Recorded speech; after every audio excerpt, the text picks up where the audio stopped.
आइ काल्हि pregnancy test करब आसान भऽ गेल अछि। कोनो महिला गर्भवती छथि वा नहि ताहिके पता लगाबऽके लेल एकटा छोटका किटसँ बुझल जा सकैत अछि।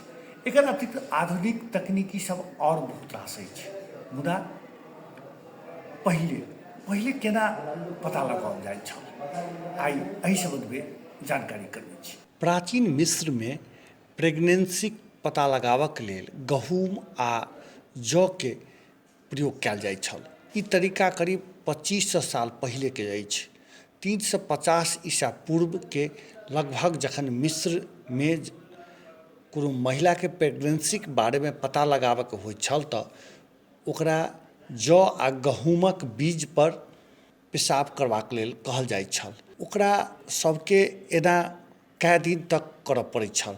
एना कयलासँ किछु दिनक बाद बीज अंकुरित भऽ जाइत छल तऽ मानल जाइत छथि महिला प्रेग्नेंट अछि। मानल जाइत अछि गर्भवती महिलाक पेशाबमे किछु एहन हार्मोन होइत अछि जे बीजके अंकुरित करऽमे मदद करैत अछि।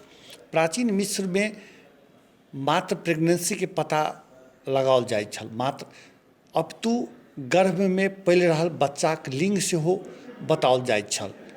यदि गहूमक बीज पहिले अंकुरित होइत अछि तऽ मानल जाइत छल लड़की हैत, आ यदि जौ के बीज पहिने अंकुरित भेल तऽ मानल जाइत छल लड़का हैत।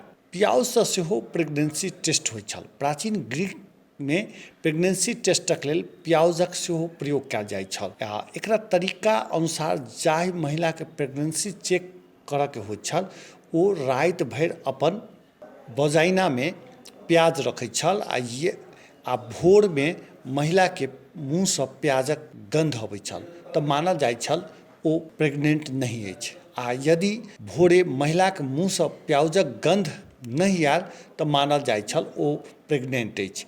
एकर पाछूक तर्क ई होइत छल जे महिला प्रेग्नेंट होइत अछि तऽ ओकरा गर्भाशय बंद भऽ जाइत अछि। एहि तरहसँ प्याजक गंध ओकर मुँह धरि नहि पहुँचैत अछि। मुदा यदि कोनो महिला प्रेग्नेंट नहि होइत अछि आ ओकर यूट्रस खुला रहैत अछि आ प्याजक प्रयोग वा ई कही प्याजक स्मेल एहिके माध्यमसँ मुँह धरि पहुँच जाइत छल। प्राचीन कालमे प्रेगनेंसीके पता लगाबक लेल कतेक और तरीका अपनाओल जाइत छल। एहिमेसँ किछु तरीकामे महिलाके केश, आँखि आ त्वचाके में होबऽवला बदलावके वा परिवर्तनके देख कऽ प्रेगनेंसीके सेहो अनुमान लगाओल जाइत छल।